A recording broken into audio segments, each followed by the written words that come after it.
Hello. चलिए शुरू करते हैं आज अपना डे 18 उत्तर प्रदेश के प्रमुख महोत्सव और सांस्कृतिक अकादमियाँ।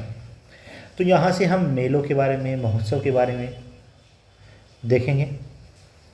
तो स्टार्ट करते हैं ताज महोत्सव से।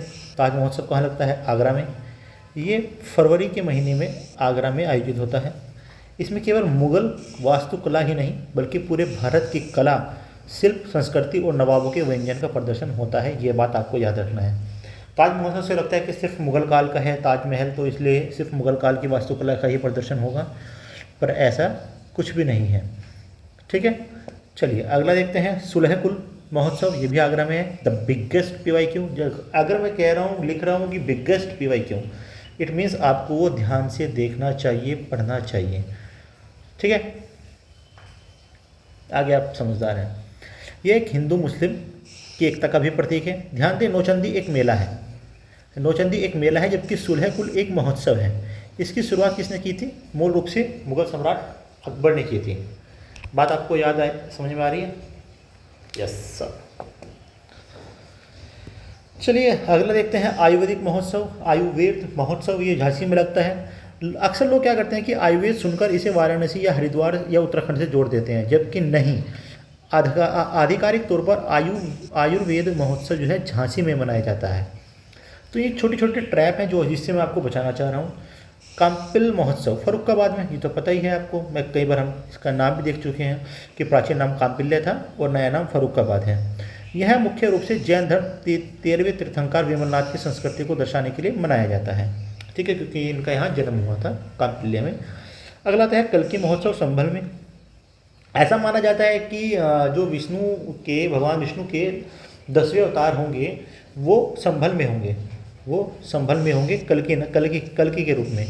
तो इसलिए कल्की महोत्सव मनाया जाता है उनके आने से पहले ही। अब तक नहीं हुए हैं, हो जाएंगे। कबीर उत्सव संत कबीर नगर में मनाया जाता है। यह मगहर में आयोजित होता है। क्यों? क्योंकि यहाँ कबीरदास ने अपने प्राण त्यागे थे। यह भी सांप्रदायिक सौहार्द का प्रतीक है। आगे देखते हैं बिठूर गंगा महोत्सव। ये कानपुर में होता है।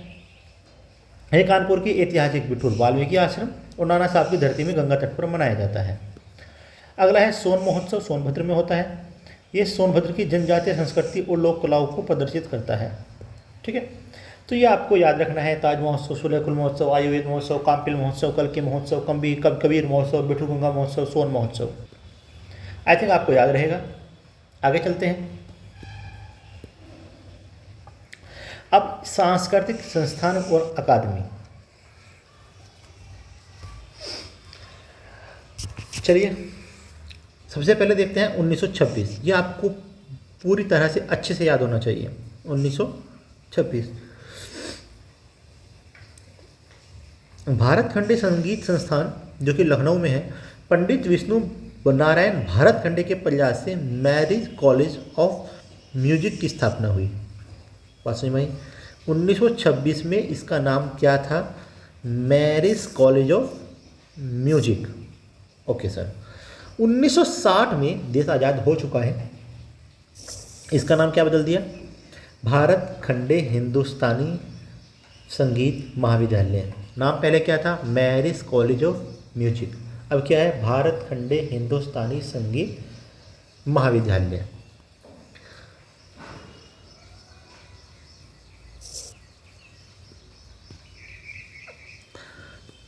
आई थिंक ये आपको बात याद रहेगी। अब बात करते हैं 1962 में। 1962 में एक राज्य ललित कला अकादमी है, ये भी लखनऊ में है। स्थापना इसकी 1962 में हुई। चित्रकला, मूर्तिकला, वास्तुकला को बढ़ावा देने की यूपी की सर्वोच्च संस्था है। तो राज्य ललित कला अकादमी की स्थापना कब हुई? ललित कला की लखनऊ में हुई। ठीक, एक साल बाद उत्तर प्रदेश संगीत नाटक अकादमी, ये भी लखनऊ में है। इसकी स्थापना 1963 में हुई। पुराना नाम क्या था इसका? उत्तर प्रदेश नाट्य भारती। 1969 में इसका नाम बदल दिया था। तो कहने का मतलब क्या है, ये आपको याद रखना है। भारत खंडे हिंदुस्तानी संगीत महाविद्यालय 1926 में, मैरिज कॉलेज ऑफ म्यूजिक के नाम से स्थापना हुई। 1960 में इसका नाम बदल दिया। ठीक 2 साल बाद राज्य ललित कला अकादमी की स्थापना होती है। फिर 1 साल बाद होता है स्थापना उत्तर प्रदेश नाट्य भारती की, जिसकी 1969 में नाम चेंज करके क्या लिख दिया जाता है, उत्तर प्रदेश संगीत नाटक अकादमी, उत्तर प्रदेश संगीत नाटक अकादमी। 1975 में क्या होता है, 1975 में भारतीय हिंदू नाट्य अकादमी होता है, हिंदू रंगमंच और अभिनय को प्रशिक्षण देने वाली संस्था। 1988 से 89 मतलब 88-89 में राष्ट्रीय कथक संस्थान, जो कि लखनऊ में है, कथक नृत्य के शोध और विकास के लिए स्थापित किया जाता है। कथक संस्थान 1988।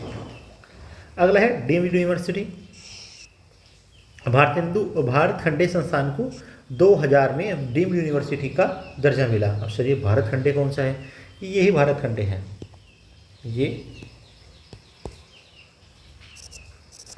इसको 2000 में सन 2000 में डीम्ड यूनिवर्सिटी का दर्जा